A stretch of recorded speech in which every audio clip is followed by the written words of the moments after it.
दोस्तों हमारे नए नए वीडियो गीत देखने के लिए हमारे YouTube चैनल को सब्सक्राइब करें और न्यू अप टू डेट से जानने के लिए बेल आइकन को क्लिक करें। मिक्स बाय डीजे रूप सिंह धुर्वे बैसाख हुटोला वाले।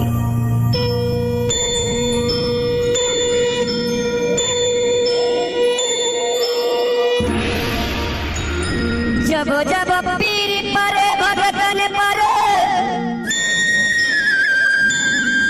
तब तब लीन होता पापी मारे पापो हरे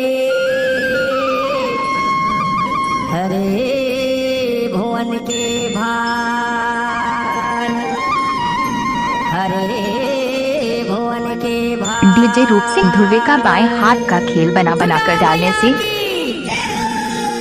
हमार गाँव के नीम तरी माँ दुर्गा दाई उतर गई हो।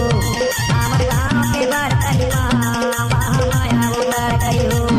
हमार गाँव के नीम तरी माँ दुर्गा दाई उतर गई हो। हमार गाँव के बर्तन माँ महामाया उतर गई हो।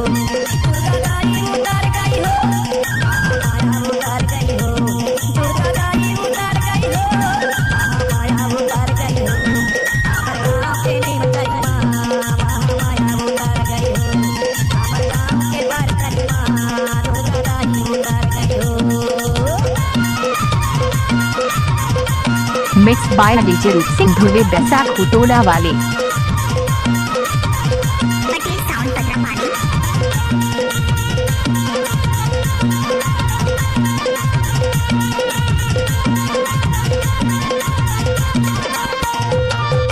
भगवा मदाई चढ़ के हो लाली चुनरिया ओढ़ के ना। भगवा मदाई चढ़ के हो लाली चुनरिया ओढ़ के ना। कोरे कोरे दिया जलाते ना जगमग ज्योति बरते ना। हमार गाँव के नीम तरी माँ दुर्गा दाई उतर गई हो। हमार गाँव के बर्तन माँ महामाया उतर गई हो। डीजे रूप सिंह धुर्वे का मिक्स किया हुआ गाना।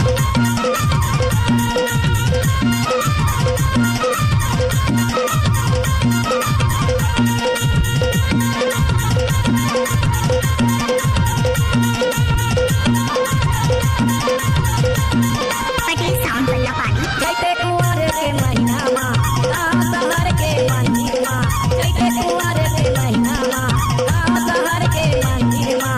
कंडा बाबा के चौरा माँ हरनी भगत के आईना माँ। गाँव के बर्तन माँ दुर्गा दाई उतर गई हो।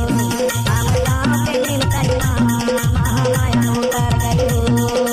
मिक्स बाय डीजे रूप सिंह धुर्वे बैसाख हुटोला वाले।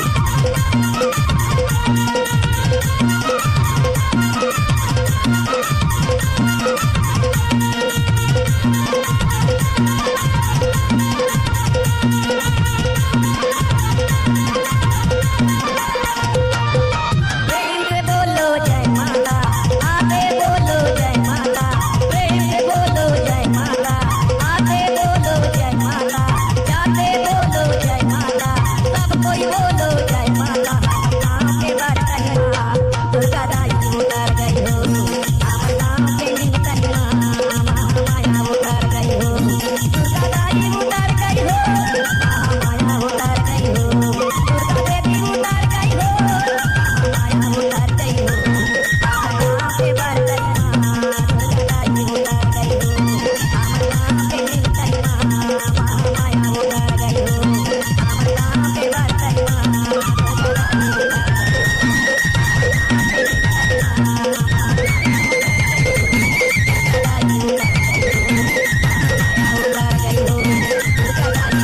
डीजे रूप सिंह धुर्वे का मिक्स किया हुआ गाना।